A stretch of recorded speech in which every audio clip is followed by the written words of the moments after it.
Salut les amis, bienvenue dans Pif Paf Poum, l'émission délirante de la bande dessinée. On vous présente des BD qu'on aime, tout en s'amusant. Au sommaire, Wolverine, une rencontre western avec Rossi, Monet, Enrique et une multitude de bonnes BD dans la rubrique OK en fin d'émission. On commence en souhaitant un bon anniversaire aux éditions Panini Comics, anciennement Marvel France, qui fêtent cette année leurs 20 ans. Pour l'occasion, Panini a demandé à 12 auteurs de BD franco-belges, dont Bastien Vives, Johan Sfar, Pénélope Bagieux, Lewis Trondheim, de réaliser des couvertures d'œuvres cultes. Ces dernières paraîtront donc toute l'année. L'occasion aussi de mettre en avant une des parutions récentes de l'éditeur, le Je suis Wolverine de 320 pages, coïncidant d'ailleurs avec la sortie du film Logan. Anthologie regroupant les épisodes marquants et fondateurs de toute la carrière de Wolverine sur plusieurs décennies, de sa première apparition dans un combat homérique contre Hulk au Canada jusqu'à son intégration au fameux X-Men, voici une sorte de best-of d'un personnage à multiples facettes qui ravira le simple amateur comme le passionné de ce héros culte.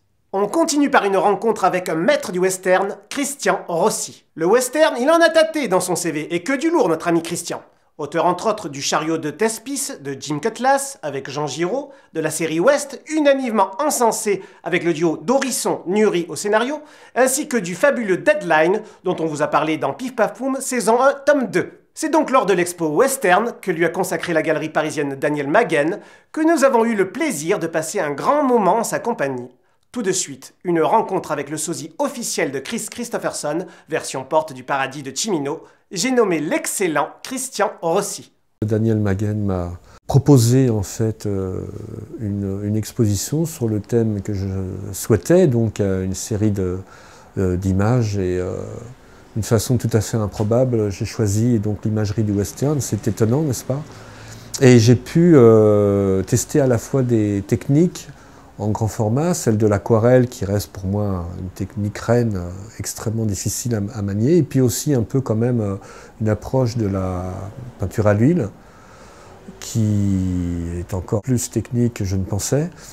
Et grâce à ces techniques, figer des sortes d'instants, de rêverie, des contemplations sur un imaginaire lié à l'Ouest, le Sud-Ouest, celui des tribus Apaches, celui des zones désertiques, celui de l'installation de la civilisation blanche mais un peu embryonnaire, hein, les diligences, les relais, les pisteurs, les tuniques bleues.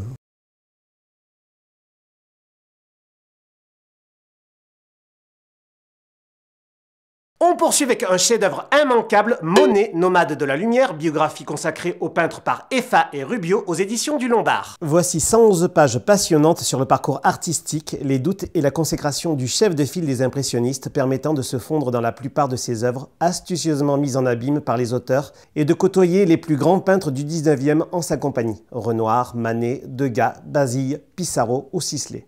C'est aussi une véritable esquisse du milieu artistique et de ses enjeux au travers des salons de l'époque qui font ou défont les carrières. Une profonde intensité sur les doutes inhérents à l'artiste font donc de cet ouvrage une référence sur le peintre et son siècle.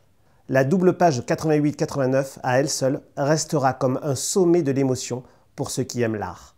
Bravo! Après le très remarqué et remarquable Charlie IX, Richard Guérino nous livre une suite du même cru avec Henrique, l'homme reine chez Delcourt. Henrique, ce n'est autre que Henri III, frère de Charlie et fils de Catherine de Médicis, qui devient roi de France en 1575. Ses contemporains et protagonistes de la BD ne sont autres que la reine Margot, le duc de Guise, le duc d'Alençon et Henri de Navarre, futur Henri IV, ce qui en termes de conspiration, troubles, trahison et consorts en dit long sur le potentiel de l'époque, faisant suite au massacre de la Saint-Barthélemy. Si Henri a marqué l'histoire par ses frasques et ses mœurs, détaillées ici par le menu, vous ne verrez plus un jeu de bilboquet de la même manière, il n'empêche qu'on lui découvre aussi une volonté de fédérer son peuple dans une période de guerre fratricide de religion. Détails croustillants et Histoire de France font donc une fois de plus très bon ménage dans ce nouveau chapitre. On espère évidemment qu'un tome dans le même ton se prépare sur Henri IV. On continue avec la rubrique OK avec un programme faisant la part belle à l'Amérique du Sud. Hola, ¿qué tal? Qu'est-ce que c'est? Los piñones! Bonitos! Quito. Oh non, mais j'en étais sûr, là. L'Amérique du Sud, c'était trop pour vous, hein. Bon, allez, ça va. ¿Qué? Pipo et Mario, allez-y, là, qu'on en finisse, là. Hola, respetas artistas. Sí. Un, dos. ¡Bonitas! Paquete mi corazón. Poquito. Paquete mi corazón. Allez, non, stop! Oh, stop! C'est de la mierda! Allez, vamos! Allez, Paquito. venga! Bon, sans transition, on continue avec la rubrique OK, on kiffe aussi, yeah! Docu-BD dans l'esprit de la série Narcos, voici Escobar, El Patron, de Guido Piccoli et Giuseppe Palumbo chez Dargaud. Mieux vaut une tombe en Colombie qu'une prison aux États-Unis, avait-il dit. De sa reddition en 1991 et son incarcération grotesque à El Catedral, une prison transformée en 5 étoiles dont il prendra le contrôle à sa traque finale, voici les 2 dernières années en 130 pages du gangster colombien mondialement connu. La chute de Pablo aura lieu d'un toit de Medellín en 1993.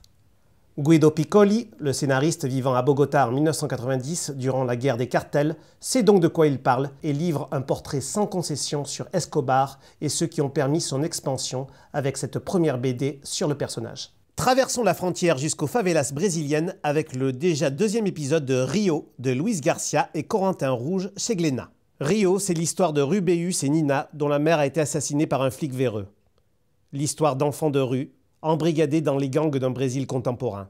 Adoptés par un riche couple américain, nous retrouvons le frère et la sœur 10 ans plus tard dans ce 2e tome, toujours aussi âpre et violent, avec un dessin réaliste exceptionnel, rappelant celui de François Bouc ou encore celui de Georges Besse dans la série culte Juan Solo de Jodorowsky.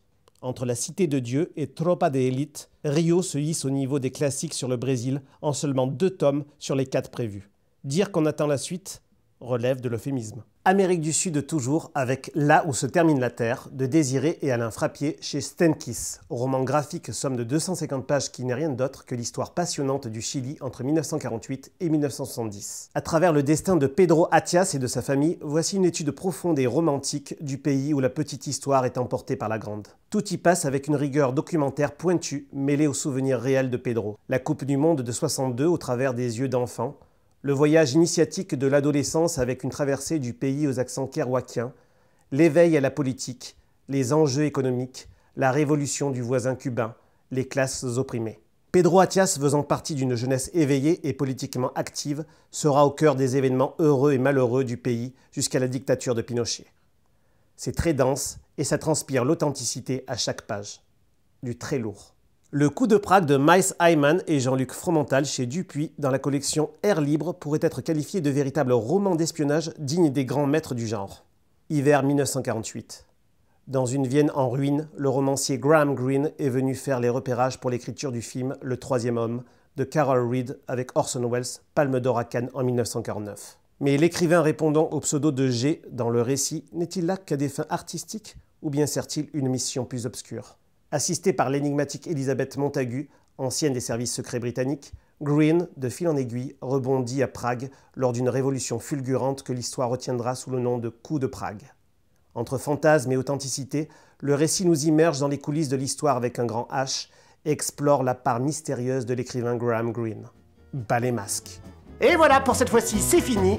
À bientôt pour de nouvelles aventures.